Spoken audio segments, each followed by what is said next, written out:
নমস্কার বন্ধুরা, সবাইকে জানাই সোনাই লাইফস্টাইল অ্যান্ড ক্রিয়েশনের আরও একটি নতুন ব্লগে স্বাগত। আর আজকে যে ভিডিওটা শেয়ার করব সেটা কোনো একটা বৃষ্টির দিনের ভিডিও ছিল। তো যাই হোক, ক্রিসকে স্কুলে দিয়ে এখন আমি বাড়ি ফিরে একটু রেস্ট নিয়ে কিচেনে চলে এসেছি। তো প্রথমেই এসে এখন সর্ষে পোস্ত বাটতে শুরু করেছি। তো আমি এই বাটাবাটির কাজগুলো একটু শিলে পছন্দ করি, খুব কম আমি মিক্সিতে পেস্ট করি। যখন আমার অনেকটা পেস্ট করার দরকার থাকে বা যেগুলো ধরুন ওই ম্যারিনেশনের দরকার হয় তখন করি। কড়াই মাছ ভাজতে দিয়ে দিয়েছি। আজকে কয়েকটা মাছ ভাজা রাখবো আর 2 পিস ভাপাও করব। তার জন্যই ওই সর্ষেটা পোস্তটা বেটে নিলাম। এখানে একটা ছোট্ট টিপস দিই, কম বেশি আমরা সকলেই সর্ষে পোস্ত পেস্ট করে থাকি। তো এর জন্য আমরা যখনই ওটা পেস্ট করব, কাঁচা লঙ্কা নুন দিয়ে যদি পেস্ট করি তাহলে কিন্তু তেতো হয় না। তো যাই হোক, চলুন এবার রান্নার দিকে যাওয়া যায়। আগে থেকেই কুমড়ো পুঁই শাকটা রান্না করে রেখেছিলাম। এখন কড়াইয়ের মধ্যে বেগুন, আলু আর কচু দিয়েছি, একটু 5 ফোড়ন দিয়ে, কারণ এটা বানাবো ঝোল। এটা মা আর বাবা খাবে। এর মধ্যে আর কিছুই মশলা দেব না, শুধু ঝোলটা যখন ফুটবে একটু ওই সর্ষে পোস্ত বাটাটাই দিয়ে দেব। আগে কড়াইয়ের মধ্যে ঝোলটা বসিয়েছি আর অন্যদিকে আমি সর্ষে পোস্তটা মাছের মধ্যে মেখে রেখে দিচ্ছি। একটু 10 মিনিট মেখে রাখার পর তারপরে ভাপার জন্য বসাবো। তো একদিকে হাঁড়িও বসিয়ে দিয়েছি ভাতের জন্য, কারণ বাবা তাড়াতাড়ি বের হয়, তাই আগে বাবার জন্য ঝোলটা বানিয়ে নিচ্ছি, এরপর ভাপাটা বসাবো। ওই বড় পাত্রের মধ্যে গরম জল করে নিয়েছিলাম, সেটা যখন ধোঁয়া ওঠা হয়েছে ঠিক সেই সময় আস্তে করে টিফিন বক্সটা ওর মধ্যে ঢুকিয়ে দিয়েছি। আর আঁচটাও একদম লো ফ্লেম রেখেছি। 10 মিনিট ওইভাবেই ফ্লেম করে নিয়ে বন্ধ করে দেব, কারণ যে গরম জলটা আছে ওর মধ্যেই ওই ভাপাটা রেডি হয়ে যাবে। আর এই দিকে কড়াইয়ের মধ্যে ডিম ভেজে নিয়েছি, কারণ ক্রিস এই দুটোর কোনোটাই খাবে না।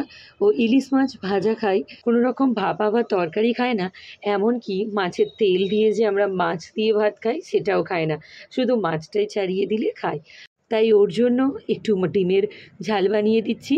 তাই অল্প একটু পেঁয়াজ আর নুন দিয়ে তাড়াতাড়ি ভাজতে দিয়ে দিলাম। তো এটা যতক্ষণ ভাজা হতে থাকবে অন্যদিকে আমি কাজগুলোও সেরে ফেলবো। যেমন ধরুন মাছের চুবড়িগুলো আরে ধুয়ে ওই সাইডে আমি শুকনো করতে দিয়ে দিই, একটু জল ঝরে গেলে তারপরেই তুলে রাখি। তারপর জলের বোতলগুলোও ভরে নিই, একসাথে অনেকগুলো কাজই হয়ে যায়। কারণ সকালটা থাকি অনেক ব্যস্ততার মধ্যে আর টাইমে মেনটেন করতে হয়। সকালে ওকে দিয়ে আসতে হয় 6টা থেকে 6:30টার মধ্যে। তার আগে অবশ্য টিফিনটাও বানাই। আবার ফিরে এসে কিচেনে ঢুকি, রান্না সারি, রান্নার সাথে সাথে জল ভরে নিই, বাকি যেসব কাজ থাকে সেগুলোও করে নিই। এমনকি মাঝে মাঝে তো ভাত বসিয়ে দিয়ে আমি বিছানাও গোছাতে চলে যাই। তো যাই হোক, সেটা এখনও হয়নি। তো আমার টাইম হয়ে গিয়েছিল, তাই বাবার জন্য এখন ভাত দিচ্ছি। ভাতটা খুব গরম, তাই এইভাবে একটু মিলে দিচ্ছি যাতে ঠান্ডা হয়ে যায়। চলুন, বাবার ভাত বাড়া হয়ে গিয়েছে, বাকি তরি তরকারিগুলো দিয়ে বাবার জন্য টেবিলে দিয়ে আসি। এবারে এখনও অনেক কাজ আছে, এখনও এই বাসন কোসনগুলো পরিষ্কার করব, তারপরে ওই দিকটায় যাব। এদিকে ডিমের ঝালটাও হয়ে গিয়েছে আর অন্যদিকে ওই যে ভাপাটা বসিয়েছিলাম সেটাও হয়ে গিয়েছে। তো দুটোই নামিয়ে নেব। এক এক দিন এমন আলাদা আলাদা রান্না করি যে প্রায় সকলেরই আলাদা আলাদা পদ রান্না হয়ে যায়। তো যাই হোক, চলুন, বকবক করতে করতে ওদিকে আমার ভাপাটা হয়ে গিয়েছে, তাই নামিয়ে রাখলাম। কিছুক্ষণের জন্য এমনিই রেখেছিলাম, কারণ গরম ছিল জলটা। আমি যখন ডিমের ঝাল বা তরকারি বানাই তখন হয় ডিমটাকে সেদ্ধ করে ভেজে নিই, অথবা এই রকম কুসুমটা রেখে সেইটাকে ভেজে নিই। কুসুমটা কিন্তু গলিয়ে দিই না, এইভাবে দিলে কিন্তু কুসুমটা ভেতরে নরম নরম থাকে যদি হালকা ভাজা যায়। আর চারিদিকটা ভাজা হবে, এতে খেতেও কিন্তু বেশ ভালো লাগে। চলুন, এদিকে চলে এসেছি জামা কাপড়গুলো শুকাতে দিতে। তো ক্রিসের ঘরে এই যে জানালাটা আছে এটা অনেকটা বড়, আর জানালার গ্রিলটাও বাড়ানো ছিল, আর ওতেই দড়ির পয়েন্ট করা ছিল, সেগুলোই বেঁধে দিয়েছিলাম। তো সেখানেই ঝুলিয়ে দিয়েছি জামা কাপড়গুলো। এখানেই অর্ধেকের বেশি জামা কাপড় দিই, আর সেই বারান্দায় কিছু দিই। এইভাবেই কিন্তু আমাদের শুকনো হয়ে যায় সারা দিনের যা জামা কাপড় পরে। মা আগে থেকেই সব কেচে রেখেছিল, আমি এখন সেগুলোই দিতে এসেছি। মা সকালবেলা জামা কাপড় কাচা, তারপরে ঘর পরিষ্কার করা, এগুলো অন্যদিকে করতে থাকে। গতকাল রাতে প্রচণ্ড বৃষ্টি হয়েছিল, তাই সকালে যখন ঘুম থেকে উঠি চারিদিক পুরো জল ছিল। তবে আজ সকাল থেকে বৃষ্টি হচ্ছে না, একটু মেঘ মতো করে আছে, তবে খুব রোদও ওঠেনি। তো যাই হোক, যদি 10টা 11টা পর্যন্ত রোদ থাকে ততক্ষণে আমাদের সব শুকনো হয়ে যায়।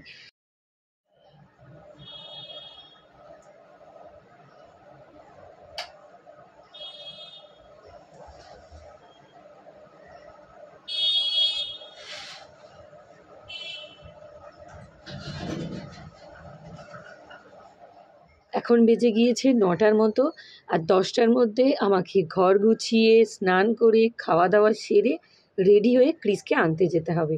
চলুন এবারে ওই কাজগুলোকে ঝটপট সেরে ফেলি। কয়েকদিন রোদও ওঠেনি, বৃষ্টি হচ্ছিল, তাই অনেক জামা কাপড় জমে গিয়েছে। ওইদিকে তো ভিজেগুলো দিয়ে এলাম, তো এই বারান্দায় দিতে যাব শুকনোগুলো। এখন বিছানাটা একটু গুছিয়ে নিই। আর এই বেডটা আমাদের মিডিলে পড়েছে, দুদিকেই গ্যাপ রয়েছে, সেই কারণে আমি যে পাশের বালিশটা কোথাটায় দেবো ভেবে পাই না। তাই মাঝে মাঝে পাশের বালিশগুলো পিছনে দিয়ে বড় মাথার বালিশগুলো সামনে দিয়ে ডিজাইন করি। আবার কোনো কোনো সময় এইভাবেই সব মাথার বালিশগুলো একদিকে দিয়ে আর একদিকে পাশের বালিশগুলো দিয়ে দিই। বেডশিটটা হোয়াইট কালার হলে দেখবেন ভীষণ সুন্দর লাগে, আর ঘরটাও অনেক আলো আলো মনে হয়। এই বেডশিটটা আমি বিয়েতে পেয়েছিলাম, তো আজ থেকে প্রায় 11 বছর আগের বেডশিট।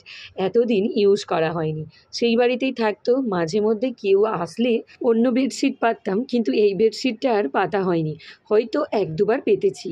চলুন কয়েকটা জামা আছে সেগুলোকে গুছিয়ে আলনার মধ্যে রেখে দিই।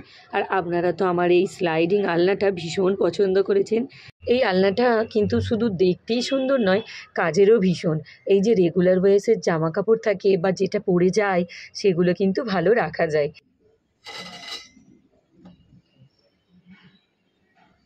এখন বারান্দার দিকে চলে এসেছি। বারান্দার জামা কাপড়গুলো সব তুলে এখন দিতে হবে। বললাম না একটু রোদ হয়েছে, কদিন বৃষ্টির জন্য সব এইরকম ঝুলছিল। আর আপনারা তো আগেই দেখেছেন আমি বারান্দায় গোটা রড লাগিয়ে দিয়েছি, যাতে জামা কাপড়গুলো দিতে সুবিধা হয়। কোনো রকম এখানে দড়ি ঝোলাঝুলির ব্যাপার নয়। যখন ভিজে থাকে এখানে টাঙিয়ে দিই, আর যখন রোদ ওঠে বা শুকনো হয়ে যায় তখন তুলে নিই। তো এখন সেগুলোকেই পেরে এই রোদের মধ্যে একটু মেলে দেবো। সেখান থেকে এই তুলসী গাছগুলো এনেছিলাম।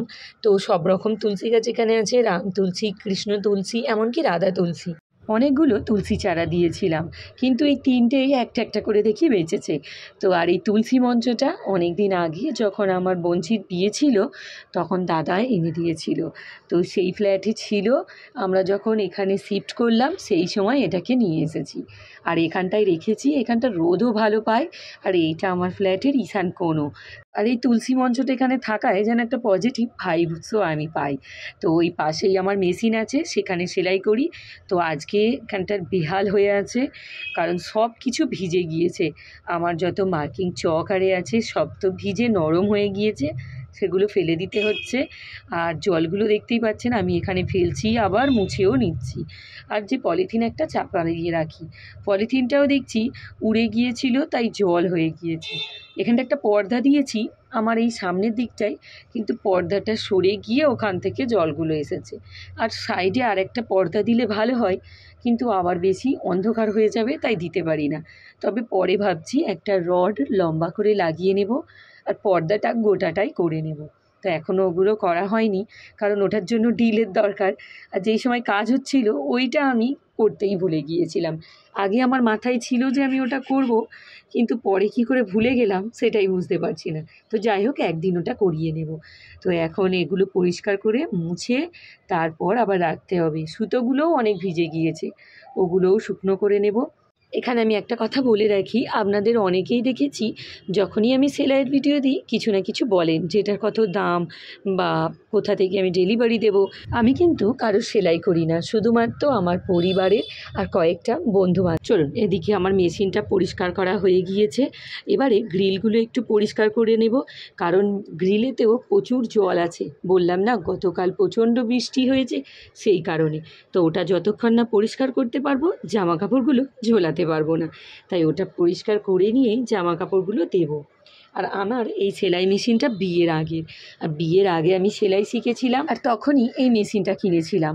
আর তারপর বিয়ের পর ওইটা আমি শ্বশুরবাড়িতে নিয়ে আসি। আর শ্বশুরবাড়ি আসার পরও আমাকে কিন্তু ওই একা একা ফিলটা পেতে হয়নি। তখনই বসে পড়তাম কোনো কিছু তৈরি করার জন্য। আমি তো অনেক কিছু বানিয়েছি, যেমন ধরুন পর্দা থেকে শুরু করে ছেলেদের শার্ট, পাঞ্জাবি, ব্যাগ, কাঁথা, এমনকি পায়ের যে মোজাগুলো হয় শীতে পরার জন্য সেগুলোও বানিয়েছিলাম।